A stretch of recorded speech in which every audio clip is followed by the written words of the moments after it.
प्रिय बच्चों, आज हम अध्याय 1 विनय के पद के कवि गोस्वामी तुलसीदास जी के बारे में जानेंगे।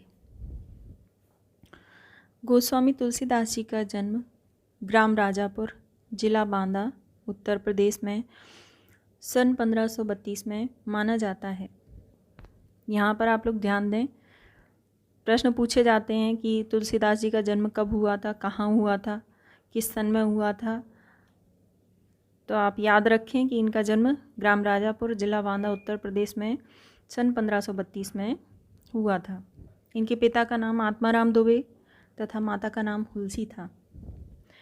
माता पिता का नाम भी पूछ लेते हैं कभी कभी, तो इसीलिए मैंने इनको अंडरलाइन किया हुआ है। आप इनको भी याद रखें कि इनके पिता का नाम आत्माराम दुबे, माता का नाम हुलसी था। तुलसीदास जी का बचपन घोर कष्टों में बीता। मूल नक्षत्र, जिसे कि अशुभ नक्षत्र कहा जाता है, मूल नक्षत्र में जन्म लेने के कारण जीवन के प्रारंभिक वर्षों में ही, यानी शुरुआत के वर्षों में ही माता पिता ने उन्हें त्याग दिया, छोड़ दिया था। इनके माता पिता ने उन्हें गुरु नरहरिदास की कृपा से उन्हें राम भक्ति का मार्ग मिला। इनके गुरु का नाम भी अधिकतर पूछा जाता है, तो आप याद रखिए कि इनके गुरु का नाम नरहरिदास था। रत्नावली, जो कि इनकी पत्नी है, रत्नावली से इनका विवाह हुआ। पत्नी उपालंभ से उन्होंने गृह त्याग दिया और पुनः राम की शरण में सदा के लिए चले गए।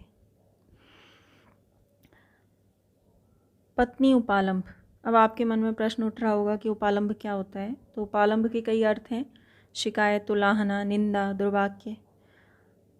तो पत्नी की उलाहना से तुलसीदास जी भगवान श्री राम की शरण में चले गए थे।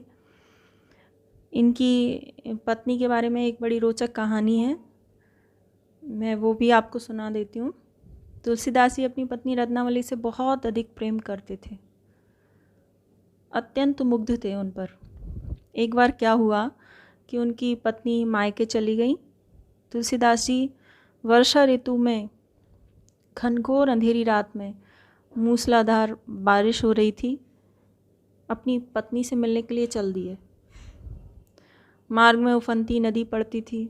नदी में एक तैरती लाश को नाव समझकर पार कर गए।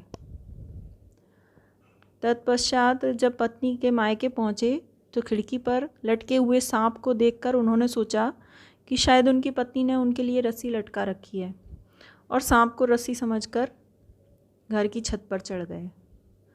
तुलसीदास जी की पत्नी बड़ी विदुषी थी। उन्होंने अपने पति के इस कृत्य से खुद को लज्जित महसूस किया और उन्होंने तुलसीदास जी को ताना देते हुए कहा, हाड़ मास को देह मम तापर जितनी प्रीत, तिस आधो जो राम प्रति अवश्य मिटहि भव भीत। अर्थात इसका अर्थ है, जितनी आसक्ति मेरे हाड़ मास की देह से है आपको, उसकी आदि भी भगवान श्री राम के प्रति होती तो भवसागर पार हो जाते आप।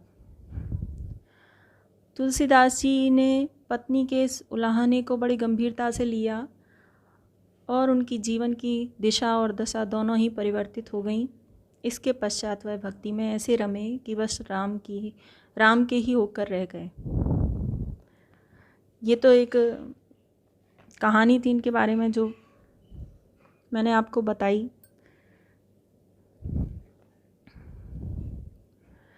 काशी, चित्रकूट, अयोध्या आदि अनेक तीर्थों में भ्रमण कर घूमते हुए संतों का सत्संग करते रहे। सन 1574 में अयोध्या में उन्होंने रामचरितमानस की रचना प्रारंभ की। रामचरितमानस जिसे हम सब घर में पढ़ते हैं, जिसे रामायण कहते हैं, उसका सही नाम रामचरितमानस है। रामायण तो वाल्मीकि जी ने लिखी थी जो संस्कृत में है, लेकिन जिसे हम घर में पढ़ते हैं जो अवधी भाषा में है वो रामचरितमानस है। तो कई बार ऐसे प्रश्न आता है कि रामायण की रचना किसने की थी, तो आप उसमें तुलसीदास जी लिख देते हैं, या रामचरितमानस की रचना किसने की थी, तो आप कंफ्यूज हो जाते हैं। तो यहाँ पर ध्यान रखें कि रामचरितमानस की रचना तुलसीदास जी ने की थी, किंतु उसका कुछ अंश काशी में भी लिखा गया, बाद में वे काशी में ही रहने लगे। सन 1623 में उनका देहावसान हो गया। ये सन भी आपको याद रखनी है कि सन 1623 में वो मृत्यु को प्राप्त हुए। संपूर्ण भारत के जनमानस के हृदय में तुलसीदास द्वारा रचित महाकाव्य रामचरितमानस का विशिष्ट स्थान है। अब कभी कभी पूछा जाता है कि रामचरितमानस किस तरह का काव्य है, तो ये महाकाव्य है, या आप महाकाव्य के उदाहरण देते समय भी इसका नाम ले सकते हैं। तुलसीदास के काव्य में लोक जागरण की कामना, अब ये लोक जागरण की कामना थोड़ा कठिन शब्द है आप लोगों के लिए, तो इसको सरल शब्दों में कहेंगे लोगों में जागृति लाने की इच्छा रखना। लोक जागरण की कामना तथा सामाजिक समरसता की विराट चेष्टा मिलती है। सामाजिक समरसता, इसका अर्थ है समाज में सभी को अपने समान समझना, भेदभाव न करना। तो इस तरह की विराट चेष्टा, विराट यानी विशाल स्तर पर, चेष्टा यानी प्रयत्न इन्होंने किया। इन्होंने अवधी के साथ साथ ब्रज भाषा में भी साहित्य रचना की है।